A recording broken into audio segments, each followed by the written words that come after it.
All right. Shalom, everyone. Debbie, will you do me a favor? Turn these lights on and turn that light off. Okay. Uh, I'm always, there's these pile of details that have to be done, and I always forget three, four, five of them. But shalom, everyone. A lot has been happening. Tremendous amount has been happening. And kind of on edge as to exactly, what is taking place. The peace or the ceasefire is a real ceasefire. Will it last? Lots and lots and lots of questions. Before the ceasefire came into effect as of yesterday, I had already started on a message. It's one that I was actually real excited about, but in the meantime, it took a lot of preparation, a lot of reviewing. I've been in a situation where having been to Israel as many times as I have, and the acquaintances that I've made, the Israel update and our association with the army, our association with rabbis, and those in the scholastic fields, we've had a good cross section. And so I've had an opportunity to meet a lot of individuals that have stories in Israel. In fact, just about everybody has stories. I want to go back to my childhood, and then as I became an adult. My mother was a fine woman. Okay, she was just really good. But one thing you didn't want to do is make her mad. And the fastest way to make her mad, to get her upset, and I mean she would be livid, is to criticize one of her children, or then later on, after my sister and I both got married and had children, criticize one of our grandchildren. And you didn't want to be in her path, okay? I get very, very upset with when anyone is critical of Israel. And Debbie's exactly the same way. We are very, very pro-Israel. We know that there's problems in Israel. We know that they are not a perfect society. But I believe with all my heart that if you love God, you love Israel and you love the Jewish people. If you love God, then you support the Jewish people. I believe that that is such a critical matter that in the case of when we have presidential elections, I'm not that interested in their policies. I'm not that interested in what this one says about the economy or this one says about whatever. What I'm concerned about is what do they say about Israel. And I believe that you could have the best government in the world as far as economy, as far as harmony and peace and all these things. But if that particular president and his cabinet and the Congress, if the country basically, or the leadership of the country is against Israel, then I believe that it'll end in disaster. And I know that in the last minutes of the going from no ceasefire to ceasefire, there were exchanges between the Iranians where they had done several waves of missile attacks, one after another, and supposedly that one of these went after the ceasefire was official. There were 4 deaths. It was a direct impact, and the people in Beersheba were in one of the safe rooms, but the blast was so great that it totally destroyed the building and the safe room. And so all 4, and I understand their dog, was slain. Israel responded, okay? I was very concerned at some of the comments that were made this morning, or at least that I heard this morning. I called and made several calls to Israel and talked to individuals. I wanted to know what the feeling and the impact was. Everybody was rejoicing that there was a ceasefire. They had hopes for it. Everybody was cautious. We don't know if it'll last. You can't trust the Iranians. But the hopes of having a ceasefire outweigh as far as what was said by the president concerning Israel and concerning the prime minister of Israel. They pretty much sloughed that off. They said that President Trump is someone that gets angry and he says things that he doesn't think before he says many times. Okay, so I'm going to go with it at that. I'm going to go with it, and the hopes are that it will be a real ceasefire. The hopes are that the Iranian nuclear program is in shambles. The hopes are that there will be the ballistic missiles that they have, the launchers they have, the support, and not the support, but the actual proxy groups, all these proxy groups from Hamas to Islamic Jihad to Hezbollah to that those things will be a thing of the past. It's only going to be time that will tell. And I hope that as it becomes evident as what is taking place and the appropriate steps are taken before God. But in the meantime, I stay off social media. Okay, the only time I'm on Facebook is when we do Havara. Okay, I don't know how to get around Facebook.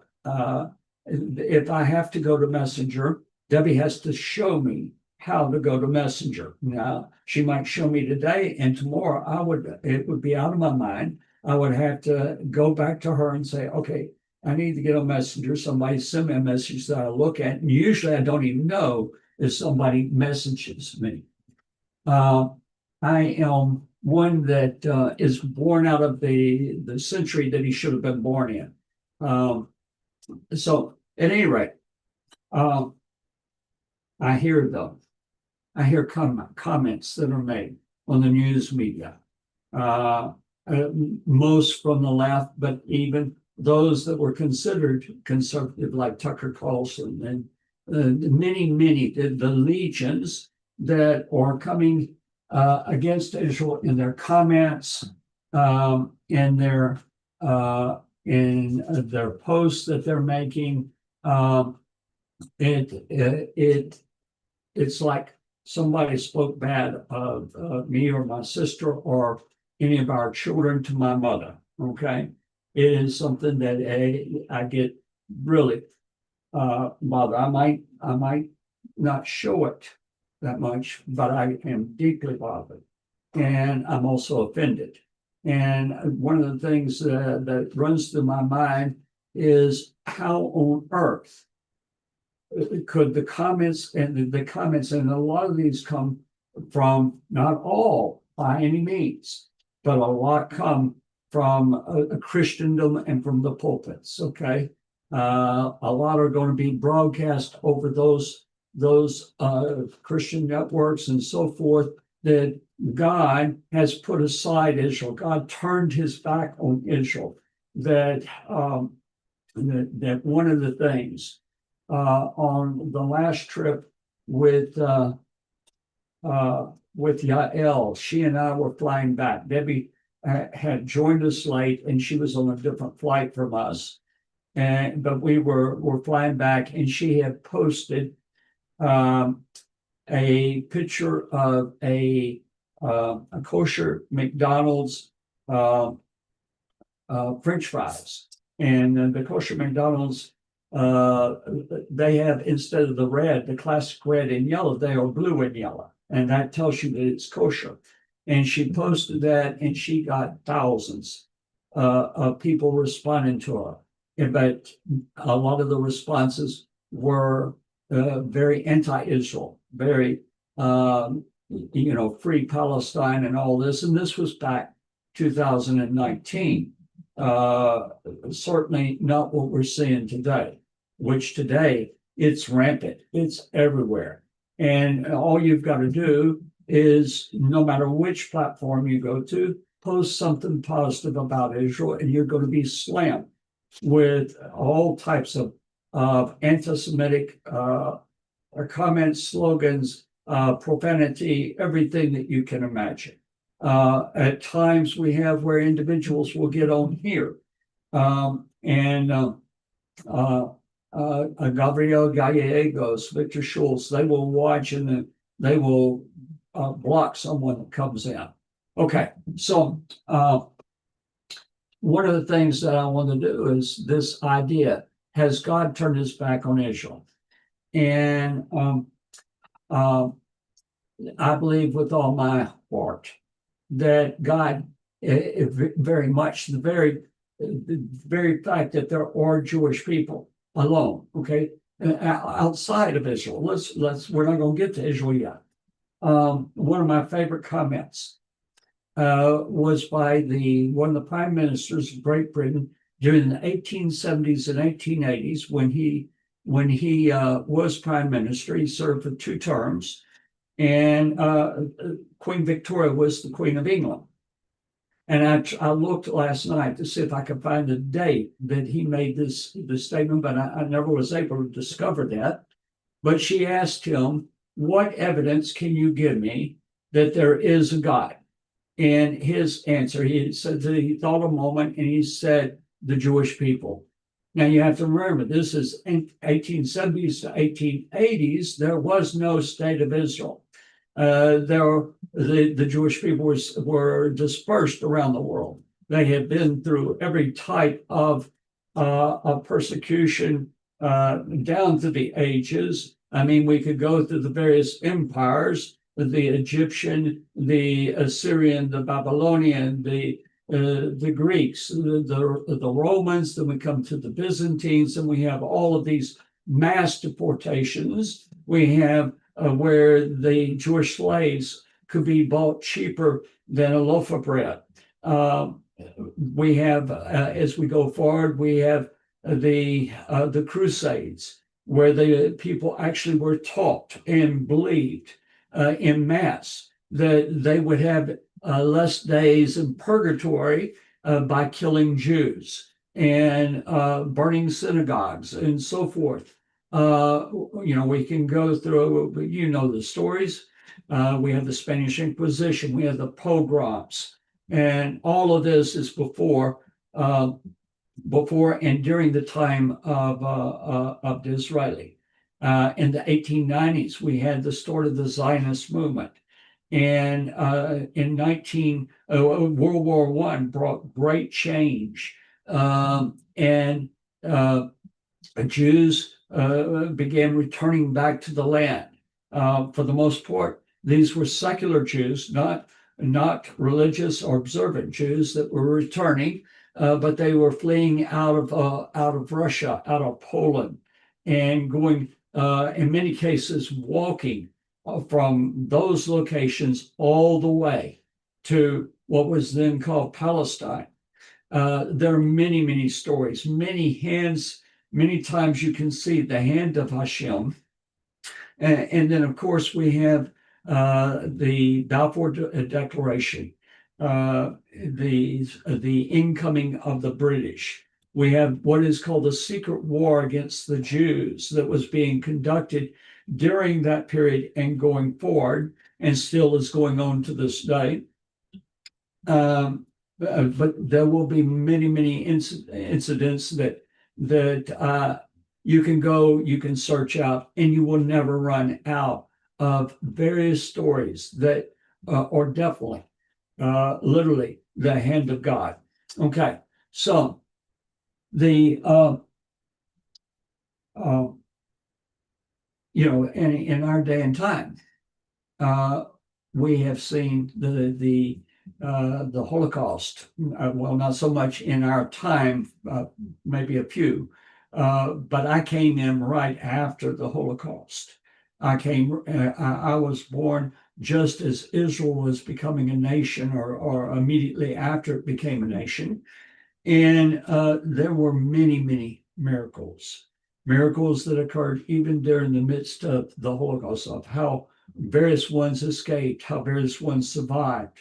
Um, but in all of this, the one thing that never happened was no oppression ever succeeded against the Jewish people. Not completely, not totally. They were never wiped out as a people, nor did they lose their identity. There were various groups, the Sephardim, the Ashkenazi, we could go into all the various groups, and there were differences, but they had very common things. And then that was that they knew that Hashem was their God, and they knew that the Torah was his word. They knew that as Jews began, like in the 1800s, where there were numbers that began to try to fit in, that they were losing their Jewish identity, yet it never happens. Okay, God always brings the people back to himself. So today, we've seen the establishment of the state of Israel, the War of Independence. We're going to give you a few of the obvious miracles of God that occurred, that were in the War of Independence. There was another war in 1956, and definitely there are stories that could be told about that. I will give you some stories on 1967, Six-Day War.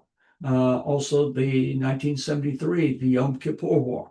And since 1973, coming up through the last 34 years there, actually the 30 were over 50 years, the number of stories would be impossible to recount. Not a library in the world would be able to hold all the stories, because there are so many instances that where we see the hand of God being manifested.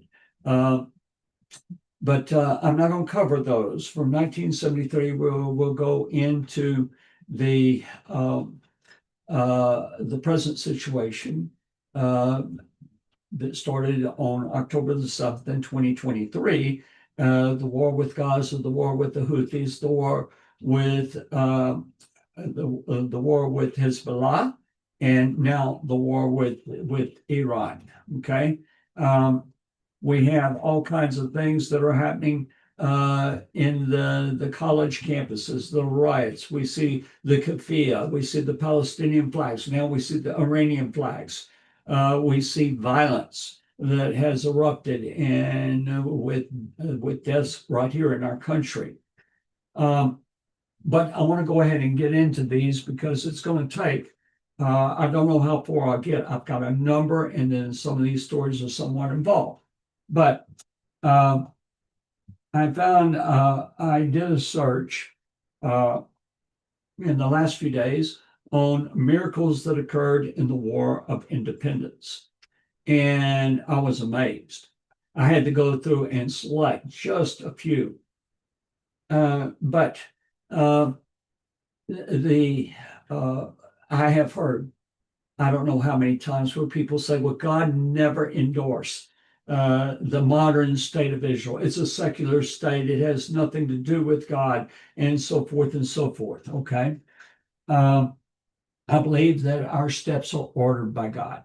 And I believe that everything that had happened from the Zionist movement and going forward, and going before that, I'm just not covering.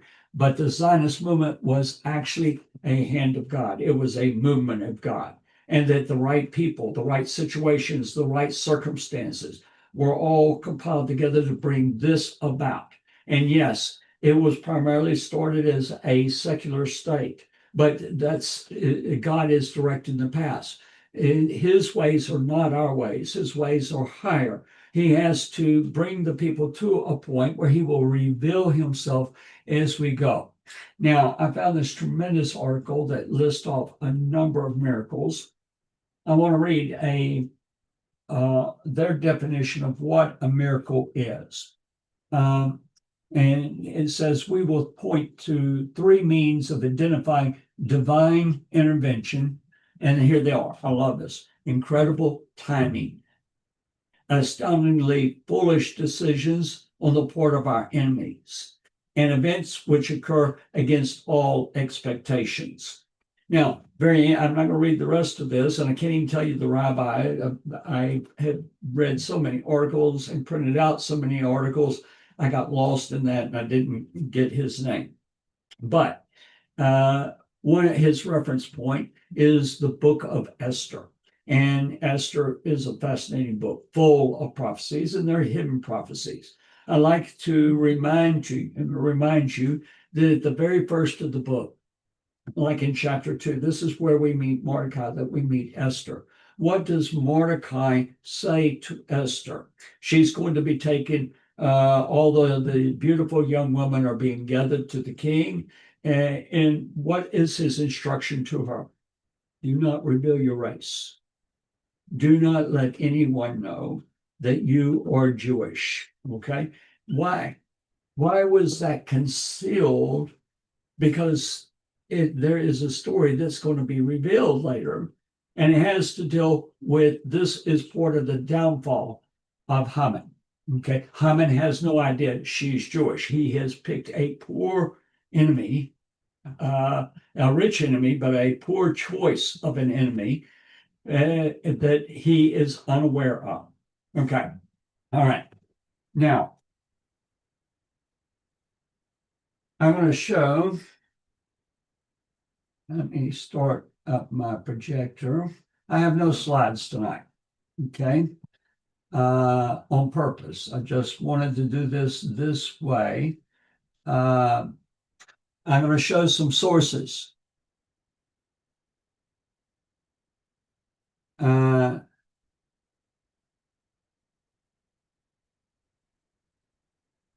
Right.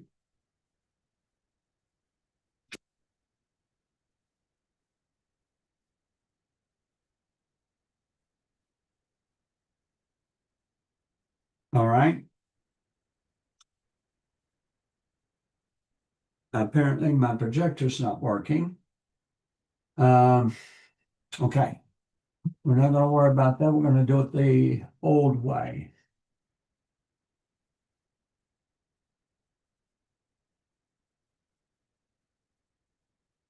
Okay. So this is the book that I was going to show you. It's called the Ayalon Institute. There was a problem. The British would not allow, they were trying to keep peace between the Jews and the Arabs. And the Arabs were making a lot of threats, and the United Nations came up with a plan to partition the country.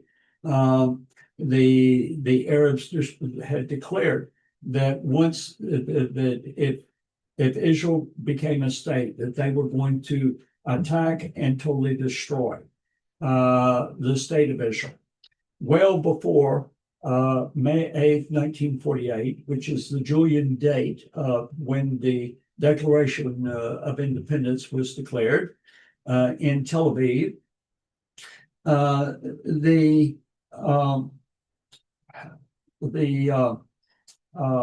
the Arabs began going into various types of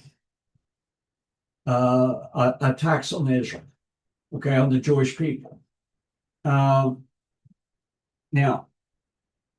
I'll just have to wing this part, but there was a problem. First off, the British outlawed Jews from having weapons, okay?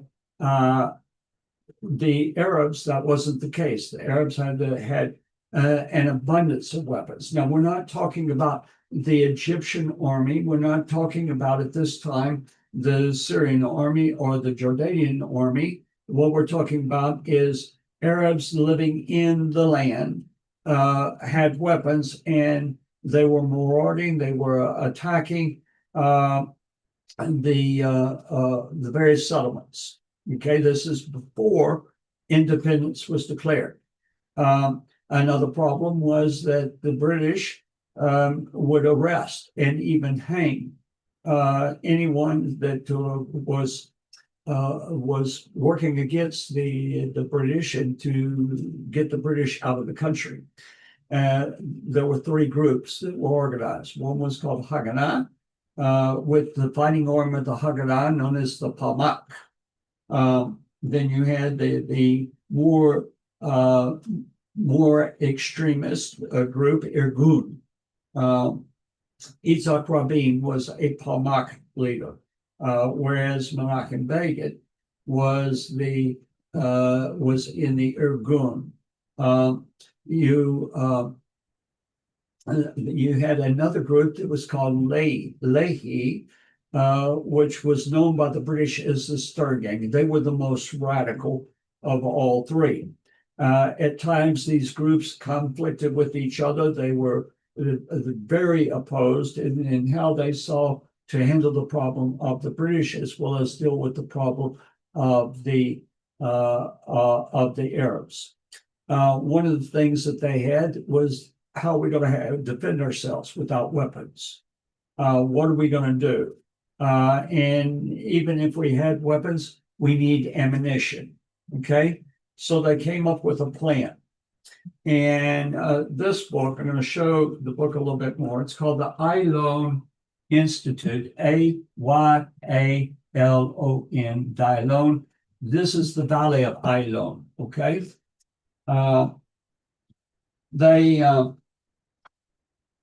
unless you read Hebrew, you're going to have trouble reading the book. Okay, it is 100% in Hebrew. And you can go to the Ayalon Institute and look at it online, and you can get some various articles about it. But I'm going to tell it to you very briefly. They had a group of some 20 odd Jewish individuals. They were all from the same community that I can't even remember which community they were from, but they had come from out of the country into the country. They were not born in Israel. And they had a dream of having a kibbutz on the coast. And the Haganah went to them. And they said, listen, we have a proposal for you. We have a job. We need your help. You have to agree to it. And they told them, quite frankly, if you are called, the British will execute you. It doesn't matter if you're a man or a woman, they will hang you. And it is a very dangerous job. The utmost secrecy will have to be maintained at 100% of the time. But you have to agree to it before we can tell you what it is. Okay. So the people discussed it among themselves. And basically what they were being told is that you need to put aside your dream. Okay. In other words, the kibbutz that you wanted on the coast, that'll have to wait. We have a bigger problem and we need your help. Okay. So the Haganah wanted a tight-knit group, okay, which this group fit that bill. They wanted people that were young, that would work because they had a massive job for them to do. They were going to go to a kibbutz very close to the largest British base in Palestine at that time. They were going to build a factory to make ammunition for the homemade guns. I'm going to show you a picture of the guns. Hopefully I can find it real quick. They were going to, these are called the Sting guns, and they're little machine guns. Here's a Sting gun, okay? And you can see that it obviously does not look like a store-bought a military piece of hardware. but it is a machine gun, and it's going to take a special shell, and they are going to have to make this. Now, the deal was it was top secret. Why did they choose a British base as the location? You would think you would want to be as far away from the British as possible, but the reality was they felt that this was the safest location. They're less likely to look for a major underground activity right just a few hundred yards from the gate of this post. And so at the kibbutz, though, no one on the kibbutz, except for the extreme top leadership, even knew that the Haganah had this plan, that they were going to build this ammunition factory right there. Not only where the British didn't know, but even the people that lived on the kibbutz that worked in the fields would not know.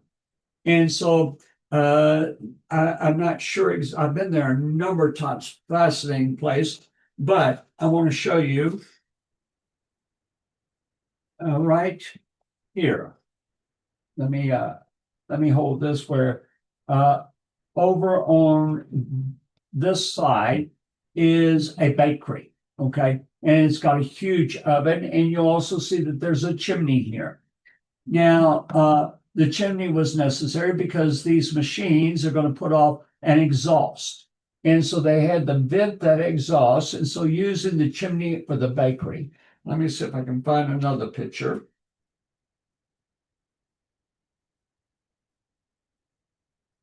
All right. Now, this is the oven in the bakery. And do you see how big this oven is from right here all the way across? And it goes off the picture. They needed a big oven because they need a big hole in the ground because they're going to have to move this equipment to make the bullets down into this location. Now, I'll show you another picture.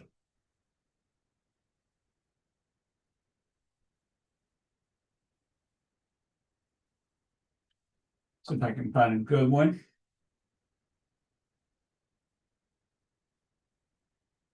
There's not a huge amount of pictures in here, but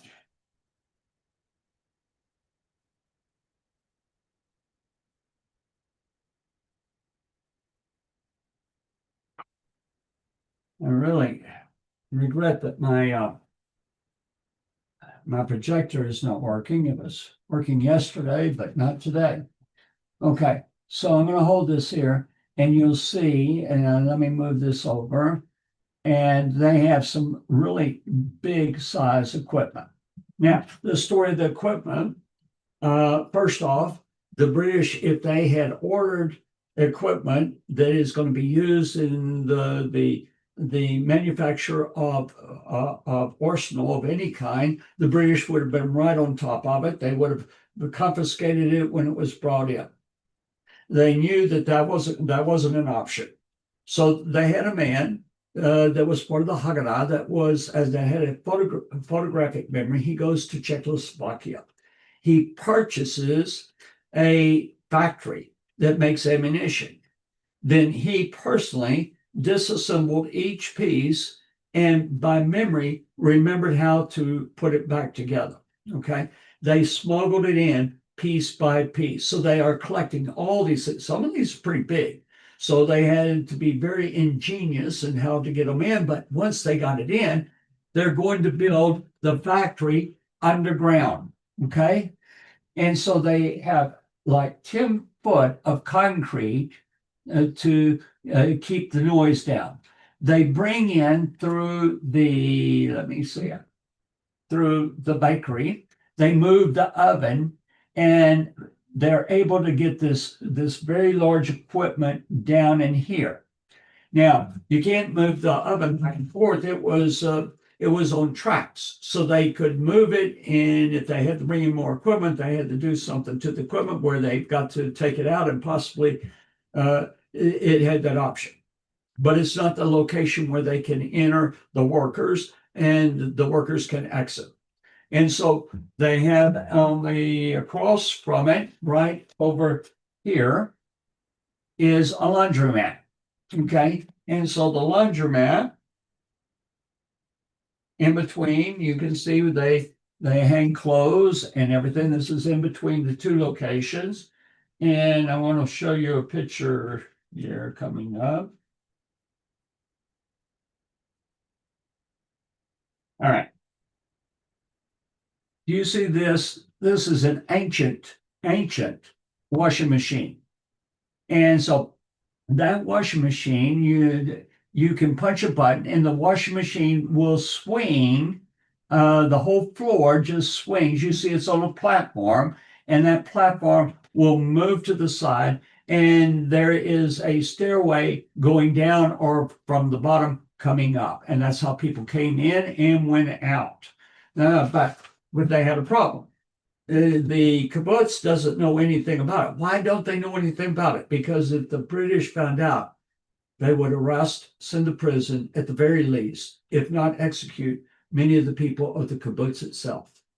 And so for their safety, it has to be kept totally secret. Okay.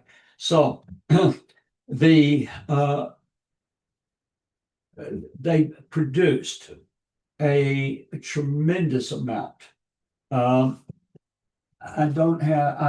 actually had a paper, but I did not print this one out, on the number of rounds that they produced. They operated for about 2.5 years. They eventually were discovered by one of the ladies, a laundromat.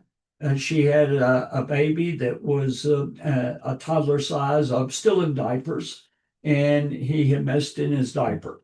And so the mother went into the laundromat in order to wash out the diaper. And all of a sudden, she hears this noise behind her, and she turns, and the washing machine is moving across the floor, and up pops a head. She screams, and they have to calm her down. And so she was taken in. She saw the secret. Now, I want to tell you this fascinating story. It's a laundromat, and it's full of thousands of British soldiers. And so the soldiers like to have their uniforms. They have to have them cleaned. They have to have them pressed, and they can do it at a nearby laundromat. And so this is right out the gate. And so they had this problem with the soldiers showing up. Okay. And so what they did was British soldiers, like beer. And so they served them beer hot. And so the British thanked them for the beer, but they said, "Can't you cool it down? Put it in your refrigerator."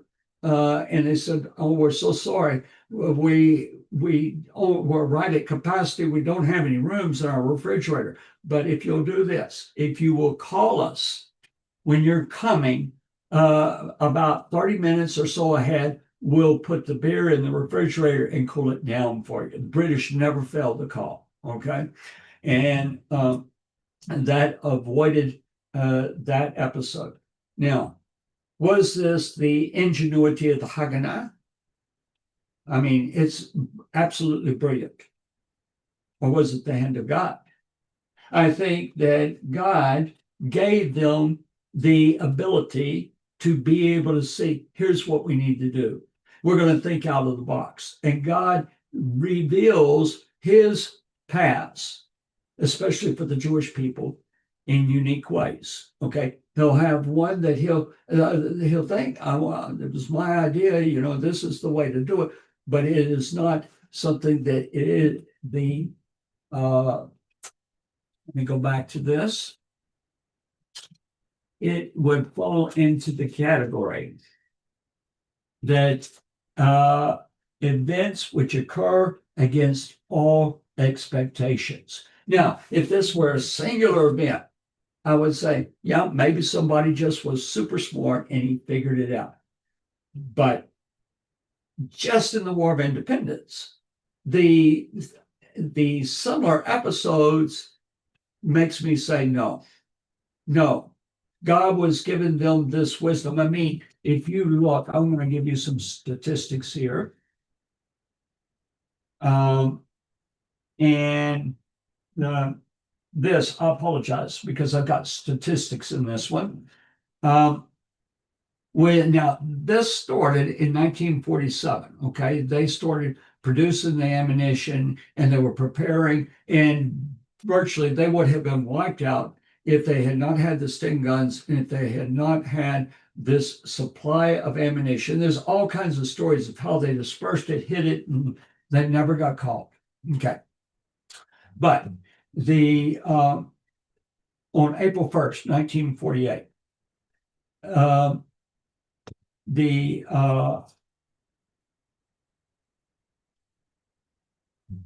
Let me start here. Okay, the Arabs of Palestine began their assault on the Jewish counterparts on November the 29th, 1947. That's the day of the first violence, organized violence against the Jewish settlements. That's the same day that the UN decided to partition Palestine into an Arab state and a Jewish state. The objective of the Palestinians was to prevent the implementation of the UN resolution. As the months progressed, Arab attacks became more intense until the end of March 1948, when the Jewish community was in danger of collapse. The Arabs focused their attacks on the Jewish community's most vulnerable point, the convoys, bringing supplies to isolated outposts in the Galilee, Negev, and Judea. The Arabs had placed under siege the Jewish community of Jerusalem, which numbered 100,000 residents, by blocking the only route from the center of the Jewish community, the narrow road from Tel Aviv. Now, we'll come back to that. Okay. All right. We had Joseph Stalin over Russia had agreed that, first off, the United Nations forbid the selling of any war supplies to the state of Israel. Let's see. Yes, in fact, it was. Let me read this. Stalin facilitated the sale of an extensive amount of arms from Czechoslovakia at the time when the United Nations, with the strong support of the United States, imposed a strict arms embargo on the sale of military weapons to Middle East combatants. Now, Stalin agreed behind the scenes to sell from Czechoslovakia a tremendous amount of war supplies to the Jews. All right. On April 1st, 1948, the weapons from Czechoslovakia arrived just in time to enable the Haganah to implement a proper plan that would save the lives of more than 600,000 Jews who are living in Eretz Israel. Now, April the 1st is going to be April I think it's 5th, April 5th, is when independence will be declared. Okay. So we're 4 days before that when the weapons arrive. That would save the lives of more than 600,000 Jews who were living in Eretz Israel. Chaim Herzog writes, the arms predicament of the Haganah at the time is emphasized by the fact the 200 rifles and 400 light machine guns that were unloaded from the aircraft constituted a major improvement in the Haganah's arms situation. David Ben-Gurion stated at the time, after we had received a small amount of Czech equipment, the situation is radically different. As a direct result of the Czech arms shipments, the Haganah in the coming 6 weeks was able to defeat the Arab militias and secure the country to the extent that it stood a chance to survive the onslaught of 5 regular Arab armies.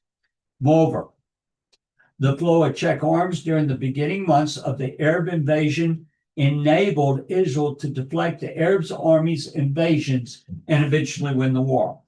Was this merely a chance set of circumstances? Now, I'm reading exactly from this paper, okay? Was this merely a chance set of circumstances? The reasonable interpretation is that God's subtle hand was involved. The fact that Joseph Stalin ordered the arming of the Jewish community of Eretz Yisrael and the arrival of the arms just in time seems far too fortuitous to be labeled as a mere coincidence. Now, when you look, and I don't have it here, but I'm going to encourage you to go and look up the miracles of 1948. You're going to get numbers of them. Look at what equipment did the IDF have right before the Declaration of Independence was declared. Okay, all right. I've got just a few more moments. I want to show a book, and then we'll go to break. Okay, this is called The Friday That Changed Destiny. It's May 14th, 1948. Okay, the 5th of the R, 5708, May 14th, 1948. The drama of the establishment of the state of Israel. And here we're looking at David Ben Gurion. This is where they're declaring the independence. Now, the people that were going to be involved, the people that were going to be part of the government to sign the Declaration of Independence, they didn't know where it was going to occur. It wasn't broadcast. It was not written down and handed to people. Basically, there were individuals that went to pick up the various attendees, the ones that would be signing, that were joining together to declare this, because the Arabs would blow it up.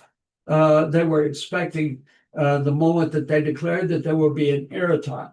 And so everything was done. Now, you can go back and you can watch actually a video. There are a number of them of David Ben Gurion making the Declaration of Independence. Unbeknownst to the people, I've been in the building numbers of times. It's been closed for the last several years, and I think will remain closed for another 2 or 3. They are going into massive remodeling of the museum, but it's set up exactly as it was on that day in 1948. It is one of the most moving places you can go. You see the rebirth after 2,000 years, after all of the tragedy, the no home, and the prospect of being able to declare a state, knowing that the Arab states all around, the Arab population within the country, are going to rise up. They are far outnumbered. They're outgunned. These for an Air Force, they had at the very beginning one private airplane. It was not able to do anything but drop grenades. That was their Air Force. They were fighting against British Spitfires. They were fighting against the top of the line French aircraft. I mean, it depended on which country. They all had their air forces. They all had a military. They all had tanks. They had Howitzers and all types of artillery pieces. Their men had helmets. Their men had uniforms, and they had guns with plenty of ammunition and trucks to transport them. The Jews had none of this, none of it. And so their ability to be able to stand against this was almost like a suicide, but yet they did it. They did it. And the most significant moment, and it was at the very end, and this is what inspired me to do this, by the way. I'm going to tell you this, and then we'll go to break. David Ben Gurion had finished, and there was a rabbi that was there.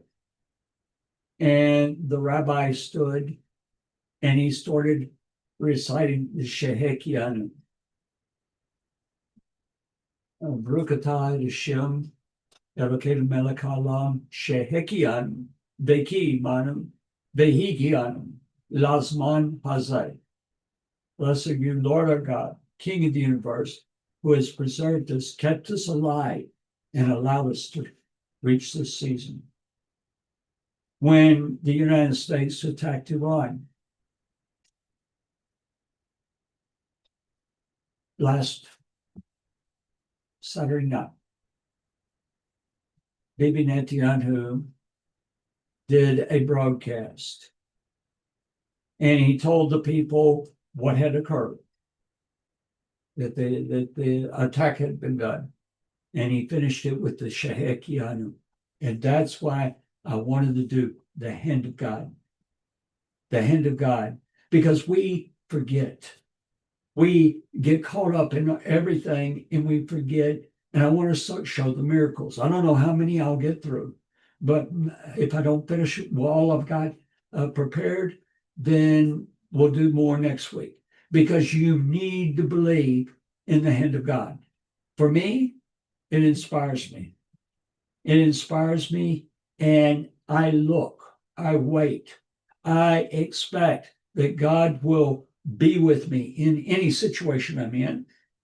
I might not be delivered out of the situation, but I'll be there with Hashem with me. And to know that makes all the difference in the world. How I conduct myself, how I pray for others, and how we need to stand with Israel. We're going to go to break. And we'll be back in just a few minutes.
So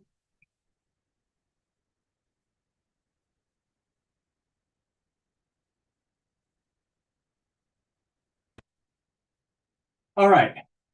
Hopefully, let me see if my projector will work now. I uh,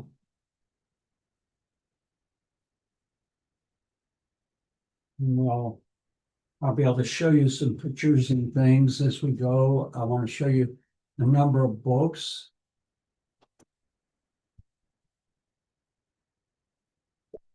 Okay, let's see if we can see this one.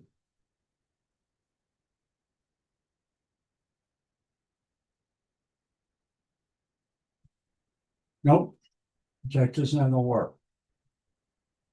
Okay, so let me get back. I apologize. I'm going to show you some books. I'm going to kind of modify this a little bit. I was going to let me tell you the stories I'm just going to tell you. The one is the story of the big cup. Okay. And I'll show you a picture of it. What a Davica is. It's a homemade mortar. Actually, I hope I have a picture of it. You do. All right. This is a Davica. They had three of them. And so the Davica, it makes a lot of noise. You can't aim it. It fires a small mortar, and all three of the additions of the Davica, all three of these look extremely different. Okay. This was their artillery. This is the only artillery they had, and now they were facing full armies. In the north, above the Galilee, you have Saphat. Okay, Saphat in the New Testament is in Matthew 5. It talks about a city set on a hill, and it's at the very end of the Galilee, and it goes around in a circle. There was a Jewish community there, a rather large one, but it was they literally the Arabs had a huge army. They had planes, they had artillery, they had tanks, they had everything that plus they had just thousands of soldiers, and so they were on top of what was called Harkanan, Harkanan, you might say, okay, the mountain of Canaan, which overlooks Saphat. Their position was impregnable. There was no way the Jews could gain control of the road that led up to Saphat. This army had that road blocked, and there was no way they could get there. And the Jews inside the city were literally hanging on by their toenails. The Israelis brought up one Davica. They fired it. It is not only is it a mortar, but it's tremendously loud. It had absolutely no tactical value. Okay, but when they fired it, it was in May and June was when the siege of Saphat was taking place, and when they fired it, I don't know the exact date, but there was this strange thing over the Arab troops. It's the dry season, and there's never rain. Okay, but a rain cloud immediately. They fired the Davica, and there was this rain cloud. It got dark. There was lightning, and it began to rain. The Arabs, they took it that the Israelis had an atomic weapon. They fled the city and they won. It's an instance where a handful of soldiers with no equipment literally beat a modern army. Okay, that's the hand of God. All right. Let me read this.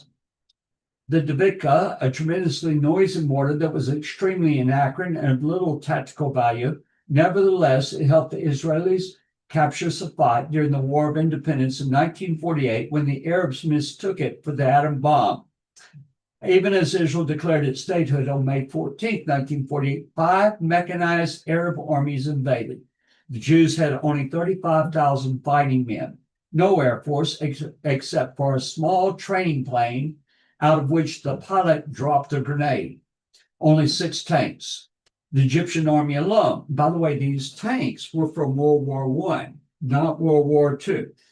The Egyptian army alone had 40,000 soldiers, 135 tanks, heavy guns, and an air force of over 60 planes, including Spitfires and bombers. The Jordanians had the Arab Legion, which trained by the British and led by an Englishman, Sir John Bagot Glubb, along with 48 British officers. Yet, against all these odds, the Jews won.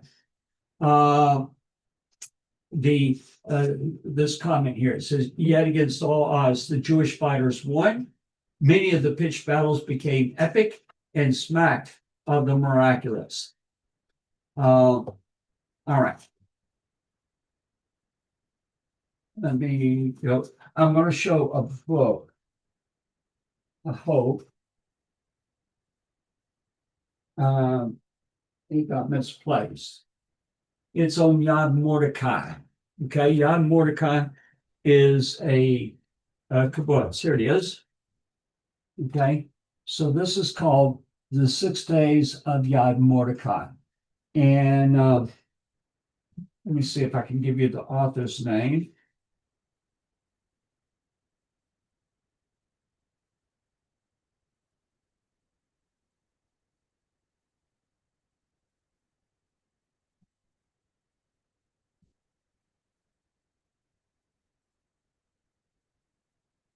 Okay, Margaret Larkin is the lady that wrote this. And basically, the Egyptian army was coming up. Yad Mordecai was in the south. There was about 200 within the kibbutz, and that's including men, women, and children. The Egyptians had a timetable. They expected to take Yad Mordecai in about 40 minutes to an hour. The men, women, and children of Yad Mordecai, who hardly had any weapons whatsoever, they even made cardboard impersonations of some of their people and would move them from site to site to site to give the impression that there were more soldiers on the line than what the Egyptians could see. They held them up for 2 weeks. Okay, you can't do that. That is the hand of God. Okay, I'm going to move forward to one of my favorites. Okay, so this is actually, I'm jumping ahead. Okay, I want to show this. This is one of my favorite books. It's the boats of Cherbourg. Okay, I had to practice on how to say this. Okay, these boats had a play in the 1973 Yom Kippur War. If I get a chance, I'm going to go ahead and do this one and tell you a few others. But I do want to tell you about in 1967, the taking of the Old City, the taking of the Temple Mount, the miracles that occurred there. I want to tell you about these boats. I want to tell you about in the north, the great tank battles. Stika Greengold, who I know, had several times that he and I spent time together. And had a lot of time to be able to talk to him. He's one of the amazing heroes of the Yom Kippur War. Avidar Kailani who is a retired general. Abidar Kailani was the another hero that was there that stopped the the Syrian army. And it was the turning point of the war. Spica, I'll tell you this much right now. Next week, I'd like to go into the story of Spica, and hopefully I'll have my projector working. Spica was a lone soldier. He's 21 years old, young guy.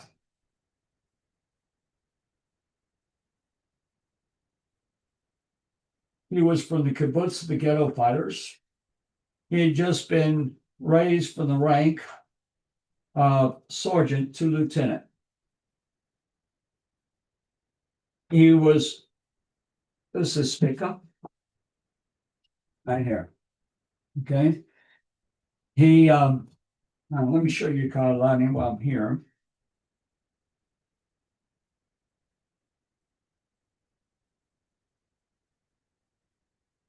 This is Lieutenant Colonel Kailani, and he's with the 7th Armored Brigade, and Spica was with the 188th, the Barak Brigade. Spica was sent home to have a leave before he went to officer training school. So he hasn't been trained as an officer yet. And so the war broke out. He hitchhikes his way up to Nafak, and it's not going well. The Israelis were caught by surprise. They knew shortly before the actual start of the hostilities that the Syrians were coming in, but they actually believed at that point it was just going to be a one-day war, that they were going to come in, hit the Israelis, and withdraw. They had no idea of the scope of this massive army. The Golan Heights were divided between 2 battalions in the 7th, one battalion in the 7th and 2 battalions in the 188th. The 188th was down to the south where it was harder to defend because there were 6 different areas that they could come in. Now, in the night, I'm not going to use the book. I do want to read one quote. During the night, he gets there around 2:30 in the afternoon. About 4:30 in the afternoon. The war started about 2:30, and he gets to Nafak. There are 3 tanks. They have been damaged. They have dead soldiers inside. They tell him to take these 3 tanks, grab whatever men he can find, and put together a tank crew. Tank crew usually is 4 men, and to head out. They want him to go down to reinforce the boys in the south, and so he supervises the cleaning of the tanks. The men are getting the repairs made on it, and so they have 2 tanks ready, and they tell him, "Go, we need you down there now." And they name the operation Koach Spica. Spica was his name is Svi Greengold, but Spica was his nickname. Everybody called him Spica, and Koach means attack force. Attack force Spica. He takes off with the 2 tanks, and they spot some Syrians about 3 miles from the base. They've only gone a short ways, and they spot the Syrians before the Syrians see them. They are on the backside of a hill, and they come over the hill, and he fires at this Syrian tank, and he's so close that the explosion knocks out the electronics on his tank. He doesn't have a radio. And so he tells the other tank crew, "Y'all take my tank, I'm taking your tank." He goes on by himself. Now, he will get in a fight within a very short period of time with about 20 Syrian tanks, and he destroys most of them. He comes up, he fires, and then destroys a tank, and then he backs up, changes position, and he's continuing to do this. The Syrians, in the meantime, are saying, or they're on their radios, they're calling back, we just got mauled by a superior Israeli tank force. Now, there is a group of 10 tanks by a colonel of the reserves that are the first reserves to make it up to the front.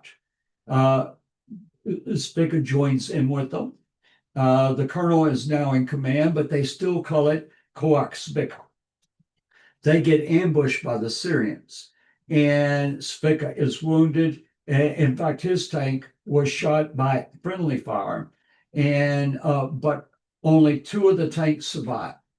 And so they the one tank that is left, besides Spica takes over one tank. The colonel, he's out of it. His arm was blown off. His leg was blown off. He's seriously wounded. This one tank is to transport the wounded back and whatever survivors. Spica goes off by himself. Now he will fight literally all through the night. The Colonel Ben Shoham, he was killed in the Yom Kippur War. Never met the man.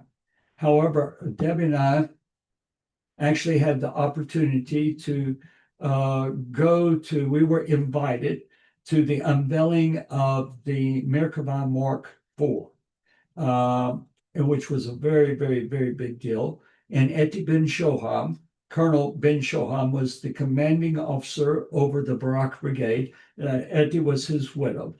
And we had the honor of riding with her and sitting with her at the at this big event. Anyway, Ben Shoham was very encouraged when he heard that there was an attack force on the way to support him. And so he gets on the radio and he's calling to Spica and he's saying, how many tanks do you have? How many men do you have? Spica is not going to let it be known that he's by himself, one tank. There are at this point hundreds of Syrian tanks all over the place, as well as infantry that are equipped with equipment that will destroy a tank. And so all he says is, it doesn't look good. It doesn't look good. And so eventually Ben Shoham figures out that he's covering. He doesn't know how many, but the big thing, and this is what I want to read to you. It's a very short quote, but it's controversial on how many tanks Spica killed. They destroyed. They have some, the lowest accounts are 20, but the highest accounts are up to 60. And I mean, it's unreal. Nafak, the headquarters, and the commander of the Northern Command was trapped inside Nafak. He had a handful of the key officers and they were hiding from the Syrians. The Syrians were in the base. They had numbers of tanks. Relief columns were being sent. Ben Shoham, there were 3 tanks in his column. Ben Shoham, David Israeli, who was the deputy brigade commander, and behind them, Spica. And so Ben Shoham, he and his tank crew were killed. The tank was laying on its side. David Israeli was literally cut in half by machine gun fire. Spica coming, and the Syrians are in the compound. Soldiers are trying to hide. All that they had that can destroy a tank is one bazooka with 2 shells. And they fired and missed. And they're about to fire, and a tank is turning towards them when all of a sudden that tank blows up and it's Spica. And literally he got in the gate and he was destroying one tank after another tank after another tank. And you have to understand, this man was wounded. He was 21 years old. He was burnt in the face. His clothes had caught on fire and they were sticking to his body. He had been wounded in the neck and he kept fighting. His hands were burned. His gunner was wounded, and Spica started loading the shells with his bare hands, which were hot when they come out. And so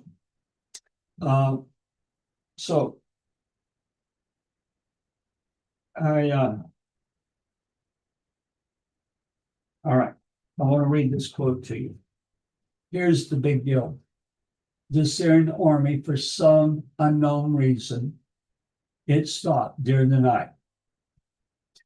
That stop, it was the timing. It was they stopped. If they had kept going, they would have taken the Golan Heights.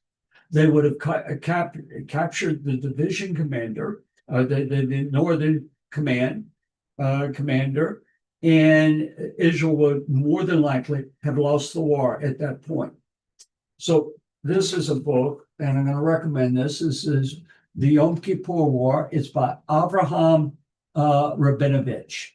Tremendous book. Okay. So some officers involved in the battle would later maintain that Gringo, that's Spica, had single-handedly prevented the capture of Nafak by blocking the Syrian drive up the tap line Saturday night, and that in saving Nafak, he had saved the Golan Heights.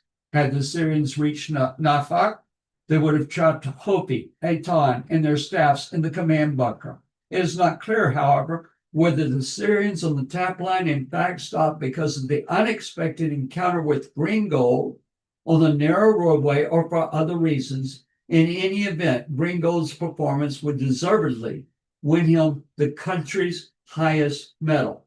Only 8 of these were given in the Yom Kippur War. It's equivalent to our Medal of Honor. 2 were given in the North. One to Zvika, the other to Avidar Kailani. Now, I want to show you this book. I think that was the hand of God. I think the very fact that Israel should have, for all reasons, considered lost the Yom Kippur War. And nothing except for one thing was going their way. And it was absolutely, I mean, you read in the Bible, you read about David and his mighty men, and you read about how that one stood in a field and slew 10,000 of the Philistines with his sword. And you go, my, that seems like an exaggeration. But I'm telling you, I know Spica. I know Kailani, who attacked with hardly any shells, only 4 tanks, and he went down the valley by himself to attack 200 Syrian tanks. And he won.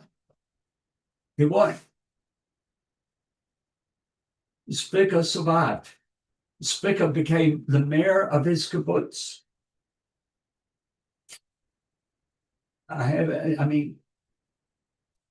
This isn't something that you read about in a book. I do read about it in a book, but it's something that inspires me. And I know that God is with Israel, that if God were not with Israel, then Iran would have gotten all their missiles through, or at least that first time, they would have gotten at least one Israeli. They didn't. That's the hand of God. The Hezbollah would have taken Israel, they would have won. I know they would have won because God has a covenant with Israel.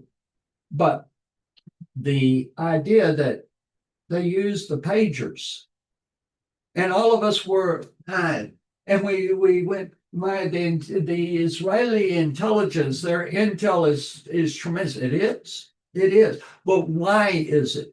Because God is the one that leads, that guides, that puts these in men's heads. I have have a very, very good friend. Debbie and I have a lady, and she's in bad health now. She lives in Tacoma, Washington. Her name's Diana McClure. And Diana sent me this book. This is called The Boats of Cherbourg. Okay. The Navy that stole its own boats and revolutionized naval warfare. And you'll see it's by Abraham Rabinovich. I love this author, by the way. Okay, so I want to read you about this.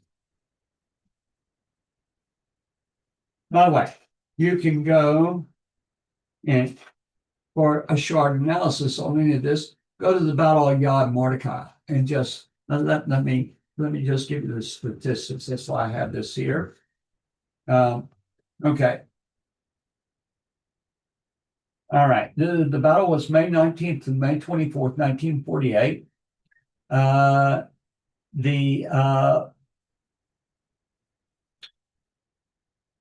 The Egyptian commanders and leaders, it has to name all the commanders.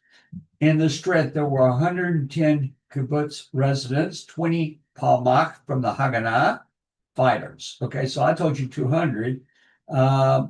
That the 110 residents, that's counting women, men, women, and children, and they had 20 fighters, so 130 total. They were fighting 2 infantry battalions, 1 armor battalion, 1 artillery battalion, and 1 artillery regiment. Among the Israelis, there were 26 killed and 49 wounded.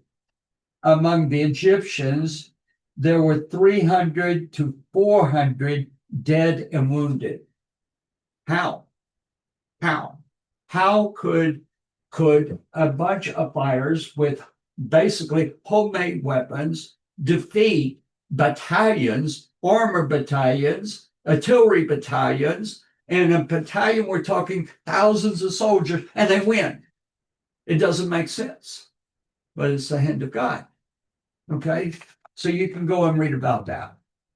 Now, I'm going next week. I'm going to show you the air attack on Egypt. Okay, but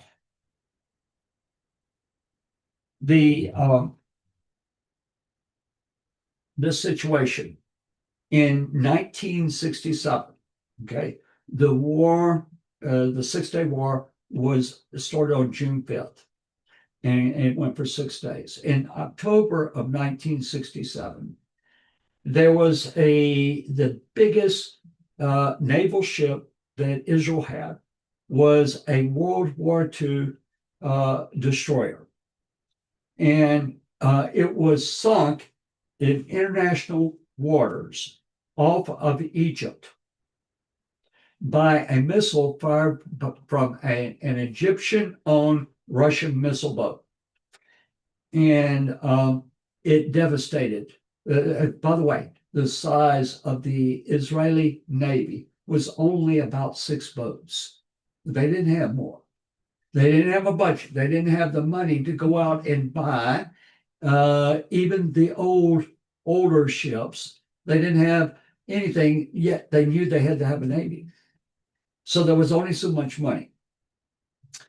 A decision was made. A proposal was put forth of the Russians are making. They had 2 different types of missile boats. The one is much larger than the other, but they were the only ones that had them. The West had no missile boats. The missile boats had taken down this destroyer. There was, just basically 210 men were dead. And it was like that. And so they decided they could afford, they could buy 1 big ship, or they could invest in missile boats. So they decided they were going to try the missile boats. Problem was, they didn't have any of the technology. They didn't know how to do it, but there had been a new missile that had been developed in Israel. And the idea was, if we could take our missile that we have the technology for, and we can modify it to fit on a missile boat, then we could maybe in a battle, we would have some firepower as opposed to the Russian missile boats would take out every one of their ships. All right. So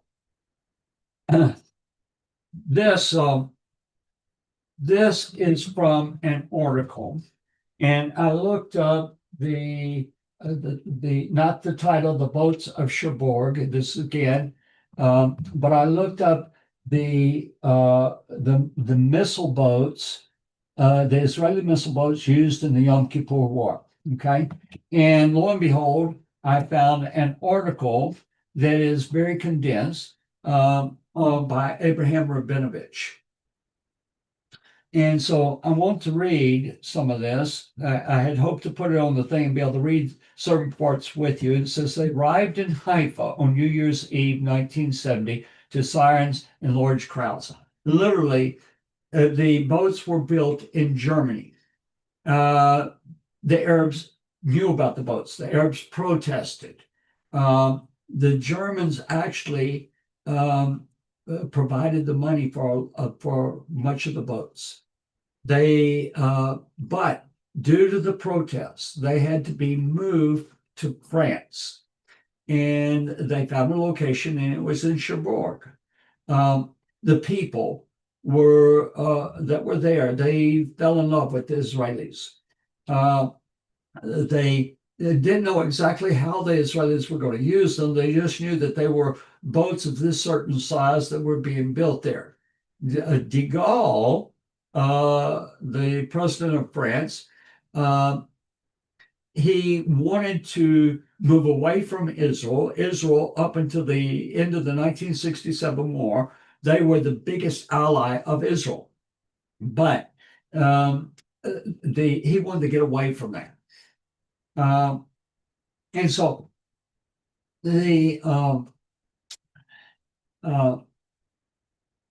basically he basically told the Israelis had already paid for these boats. Okay, and they had paid not only the shipyard in Cherbourg, they paid the French government. They were all bought and everything, but de Gaulle refused to let them go, and so the Israelis came in and they stole their boats, and they had to sell them across the Mediterranean.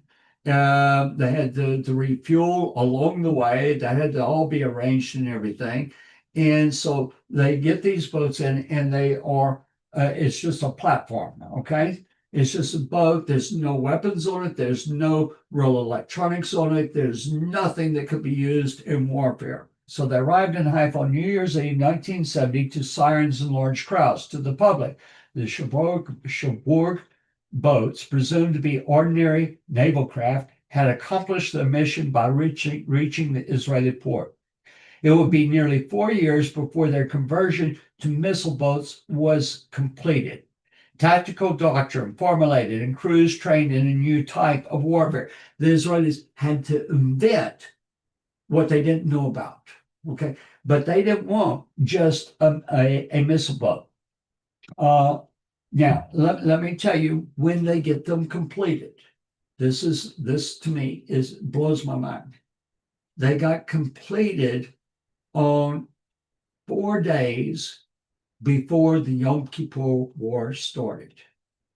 They have had one test run, and that's it. And the war started.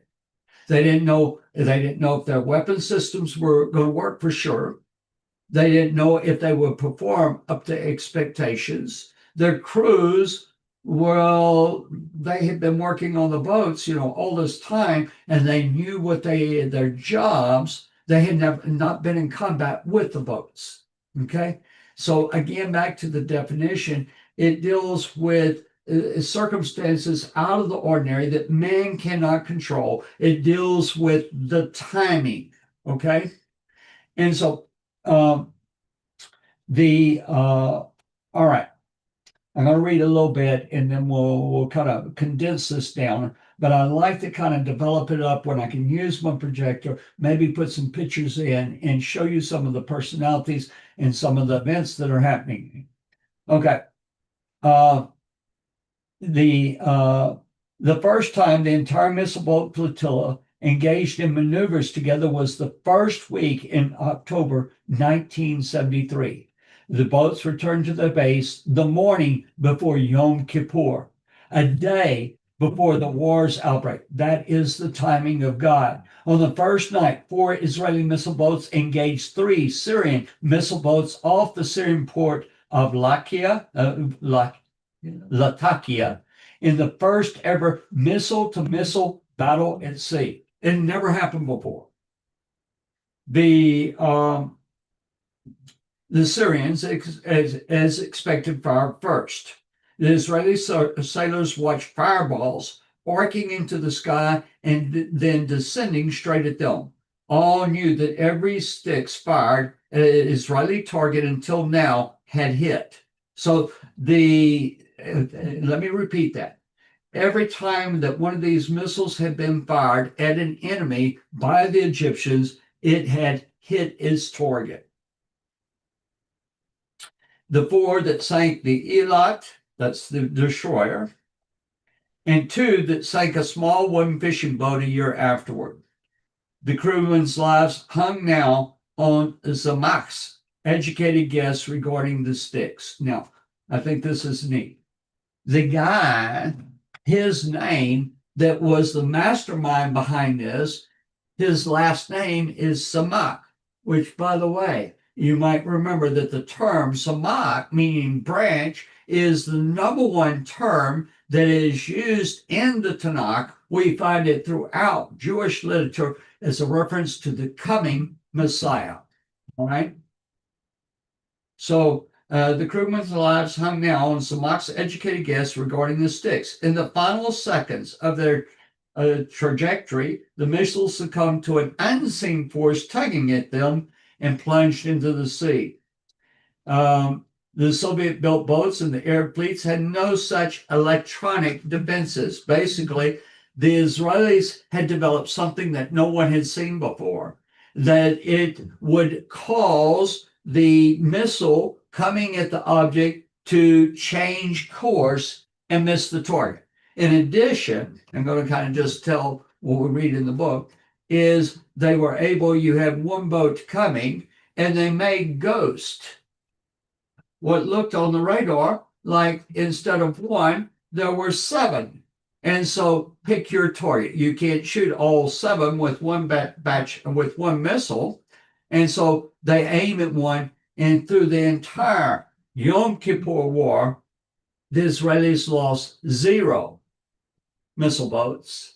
They had 1 man that got wounded. They sunk all of the Egyptian missile boats, a number of them. They ran them down after a few fights. The Egyptians, when they saw the missile boats, the Israeli missile boats, they cut and ran. Okay? The Syrians had missile boats. The Syrians would come out and the Israelis would destroy them one after another, one after another, one after another. And the Syrians and the Egyptians were claiming the Americans are helping them. They've got a fleet of 40 boats out there, and they only had 5. It's amazing. It's amazing. All right. Let me see if I can just read a small. All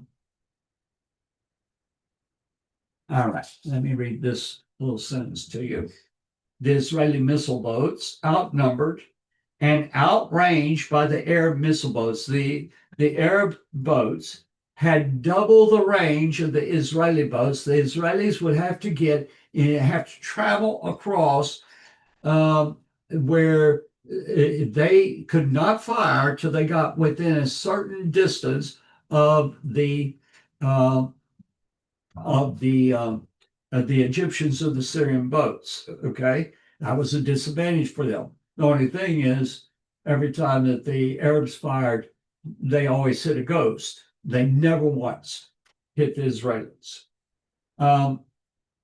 The outnumbered and outranged by the air missile boats had swept clear the eastern Mediterranean of enemy vessels, kept the sea lanes to Haifa open, prevented attacks on Israel's vulnerable coast, sunk at least 8 Arab warships, including 6 missile boats, wreaked havoc on all tank farms along Syria's coast, and drawn Arab troops far from the main battlefield by threatening commando landings. All this without losing a man or a boat. The missile boats successfully eluded all 54 Styx missiles fired at them, as well as many hundreds of shells fired by shore batteries during nightly raids. The development of the boats and the Gabriel missile would spur Israel into an era of high tech on which much of its future economy would rest. And then it goes forward. Now, this might not be what you expected. I want to show 2 more books before we close for tonight. And I am going to try to put together some pictures. I'm going to try to get my projector working, but I want to show you some of the miracles that you might not be aware of. This is on the 6 days, the 6-Day War. It's by a man named Michael Oren. And it's called 6 Days of War, June 1967, and the making of the modern Middle East. All right. Now, the Air Force and the Bekaa Valley fight is possibly the most amazing air battle that has ever been fought. However, one of the things that is amazing is what we've seen in the last 2 weeks, the pinpoint accuracy. While the Iranians fire at the population centers, the Israelis have selected targets. Their enemy is not the Iranian people, it is the government and the military of Iran. And they have taken out their politicians, they have taken out their commanding officers, they have taken out the scientists that work on with pinpoint accuracy. There's a difference in the mentality.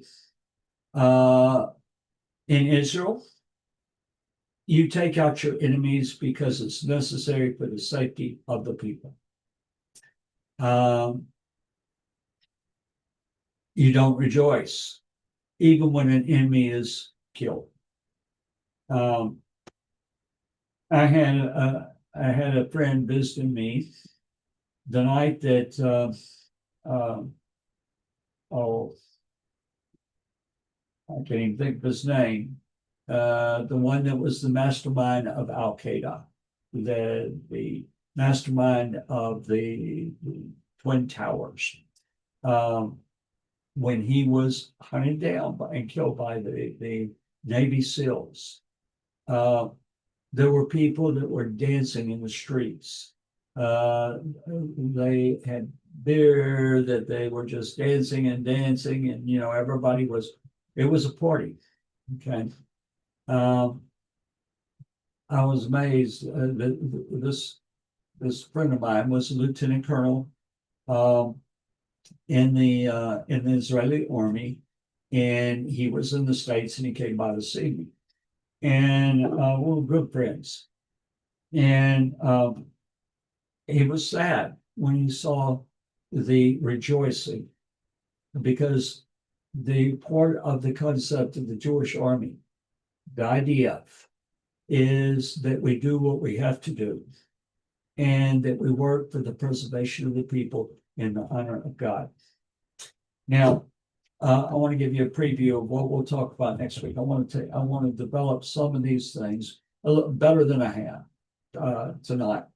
I know it's boring to just have where you don't see pictures, you don't see various things, and that you can really develop a story. But right now, there are so many accusations against Israel, and it's from people that you would not expect, people that profess a belief in God many times, And it's tragic, okay? It's tragic, but it's a reality. I have two cars in my driveway. Okay, that both my cars are older, quite a bit older. But they're our cars, and we like our cars. But both of them, especially mine, have numbers of where our cars have been keyed. And all of these happened while the cars were sitting in our driveway. All of them occurred on a Shabbat. People would come during the night and they would key our cars. I don't know who it was.